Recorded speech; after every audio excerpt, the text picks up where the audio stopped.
Hey there. Over the past 2 weeks, we have gone through yet another massive Syria freakout. I haven't made any videos about this because I had a hunch that it was going to turn out exactly like last year's massive Syria freakout, and it now looks like I was right about that. We are not going to start World War III in Syria. That was never going to happen, and Trump's actions there are more or less completely meaningless.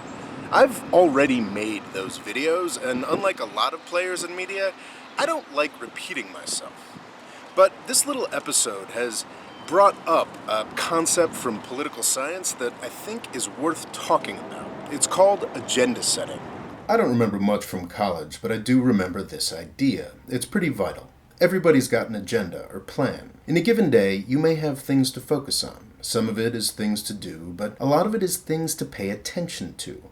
Work, family, life, what to eat for dinner. How much attention are you going to pay to anything today? How much time do you have to follow the news today? Should you even open Twitter? Oh God, you wish you hadn't. Everybody's got an agenda, and there's limited time for anything on it.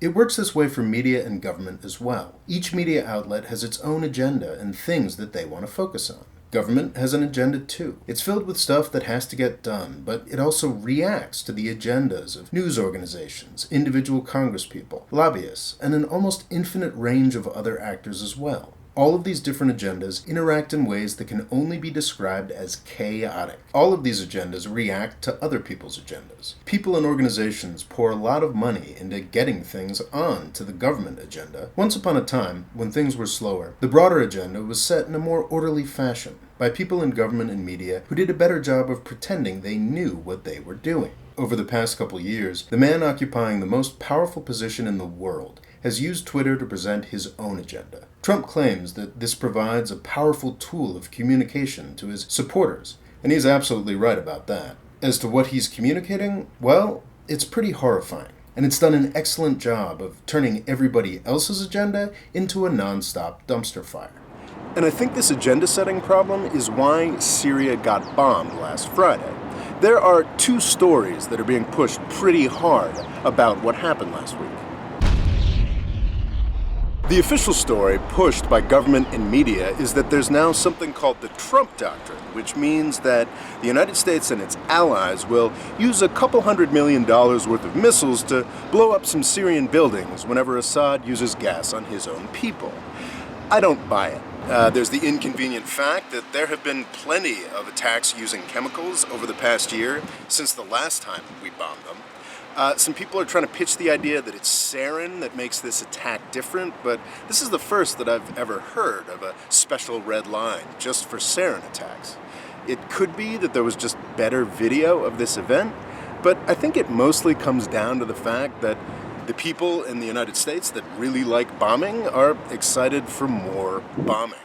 The official story is pretty much garbage, and it's really sad to see everybody just adopt it. There's also the conspiracy theory approach. Over the past month or so, Assad has been successful in clearing out the Damascus suburbs. The rebels there had been shelling his capital city for a number of years now. The theory is that these defeated rebels faked a chemical attack, and their allies in the Western deep state media and government have used it as a ploy to finally get the war they've always wanted. Now, while I'll admit that I'm a bit mystified by Assad's choice to use chemical weapons now when he's doing so well, I don't buy this story either. Let's be clear, Assad is a bad man.